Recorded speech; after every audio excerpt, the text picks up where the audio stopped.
आपण पाहत आहात शिवभीमक्रांती महाराष्ट्र न्यूज चॅनल। उरूस काळात पारवा गेटकडे जाणाऱ्या पर्यायी रस्त्याची डागडुजी करून रस्ता सुरळीत करून देण्याची मागणी आज शेतकरी कामगार पक्षाच्या वतीने अल्पसंख्याक आघाडीच्या माध्यमातून भाई कीर्तिकुमार बुरांडे यांच्या नेतृत्वात मनपा आयुक्तांना निवेदन देऊन करण्यात आली आहे।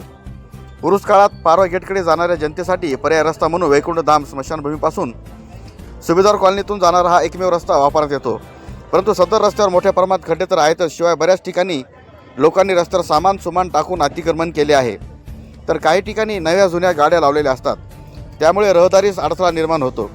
सदर रस्त्याने जाम Parwa गावासह Ansar colony, Gauss colony, हाजी अमित कॉलनी, जैनात कॉलनी, फुलबाग नगर, बिस्मिल्ला कॉलनी, बरकतपुरा, आसेफ नगर, जमजम कॉलनी यासारख्या मोठ्या प्रमाणात लोकवस्ती असणारे कॉलनी आहेत। किमान 5-25 हजार लोक त्या परिसरात राहतात, त्यामुळे रोडला वाहतूक कोंडी होऊ नये म्हणून तात्काळ सोय करून रस्ता सुरळीत करून द्यावा अशी मागणी शेतकरी कामगार पक्ष अल्पसंख्याक आघाडीच्या वतीने आज मनपा आयुक्त यांच्याकडे करण्यात आली आहे। सदरील दिलेल्या निवेदनावर भाई कीर्तिकुमार बुरांडे, भाई रहीमुद्दीन अंसारी, शबीर खान, शेख नसीब, आरिफ भाई, करीम भाई आदि स्वाक्षरी आहेत। हमने आरिफ साहब को निवेदन दिया है जो हमारे जाने के लिए हड़ताल होता, कम से कम 25 से 30 हजार लोग की आबादी है। कहाँ पे है, क्या है? हाजी अमित कॉलोनी, दरगाह रोड, परभनी। जो उरुस जहाँ भरता है मेला, तो वहाँ से जो मेन रोड है वो मेन रोड मुख्य रोड बंद हो जाता है।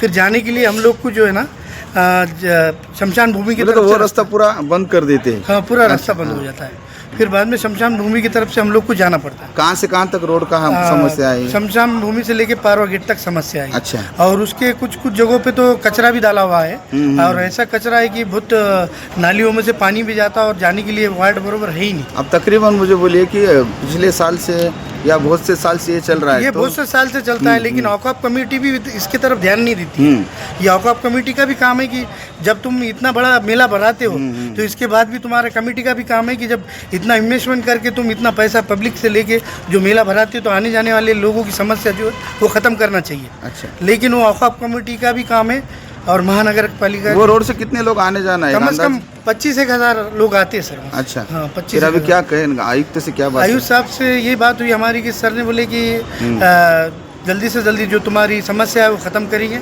और रास्ते को जो है तो मुरुम वगैरह जो भी डालना चाहिए डालना है, रास्ते का निर्माण जो भी जैसे भी रिपेयर दुरुस्ती करना है वो हिसाब से हम करेंगे। सगळ्यांना आपल्याला माहिती आहे की परभणीमध्ये आता 2 तारखेपासून फेब्रुवारीच्या मोठ्या प्रमाणात उरूस भरणार आहे, आणि उरूस भरल्यानंतर जे काही सुभेदार नगर असेल, त्याच्यानंतर हाजी अमित कॉलनीपर्यंत किंवा जे काही पारवा गेट आहे इथपर्यंत साधारणतः 10 ते 12 त्या ठिकाणी कॉलन्या आहेत मोठ्या चांगली लोकवस्ती असणाऱ्या। उरूस भरल्याच्या नंतर जे काय मुख्य दर्गा रोडनं जाणारा जे काय रस्ता आहे त्या रस्त्याने ह्या सगळ्या लोकांना कुणालाही जाता येत नाही, कारण उरूस असतो समोर भरलेला, म्हणून लोक काय करतात त्या ठिकाणी पर्यायी रस्ता म्हणून शनी कोणता वापरतात, MSCBच्या पाठीमागून जे काय वैकुंठधाम स्मशानभूमी आहे आणि सुभेदार नगरमधून वरी जाण्यासाठी 10-12 कॉलन्या ते रस्त्याचा वापर करतात।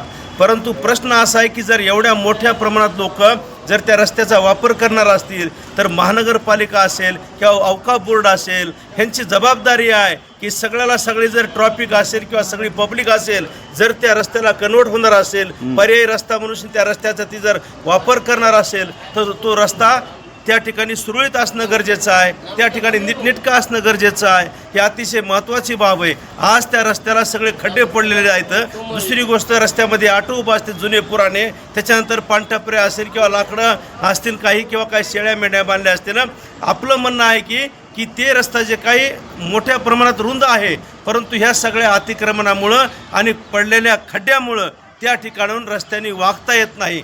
आमचं म्हणणं आहे की औकाफ बोर्ड एवढ्या मोठ्या प्रमाणावरती ह्या लोक दुकानदाराकडून पैसा वसूल करत आहे, महानगरपालिका इथं जबाबदार आहे। त्यांनी फक्त माझं म्हणणं आहे की 25 ते 30 हजार लोक त्या परिसरामध्ये राहतात, उलट आणि त्यानंतर पारवा आणि जामसारखे मोठाले गावं पुढे आहेत, सगळे लोक ह्या पर्यायी रस्ता म्हणून ह्याचा वापर करीत असताना तो रस्ता सुरळीत असणं, त्या ठिकाणी वाहतुकीला अडथळा होणार नाही, वाहतूक सुरळीतपर्यंत राहील एवढी किमान काळजी घेणं गरजेचं आहे। ह्या सगळे जे काय त्या परिसरामध्ये राहणारे जे काय नागरिक आहे त्यांचं म्हणणं आहे की तो पर्यायी रस्ता जो काय आमचा आहे सगळ्यासाठी खुला, तो कमीत कमी सुरळीत असावा, खड्डेमुक्त असावा, किंवा त्या ठिकाणी लोकांना रहदारीस मोकळा असावा एवढी साधी मागणी आहे. ती आज आयुक्त साहेबांना भेटलोत, त्यांना तळमळीनं निवेदन दिलेलं आहे. याच्या आधीसुद्धा कधीच औकाफ बोर्डाने तसा विचार केला नाही. साहेबांनी ऐकून घेतलं, चर्चा केली आणि काही ना काही मी त्याच्यावर मार्ग काढतो अशा प्रकारचं आश्वासन दिलेलं आहे.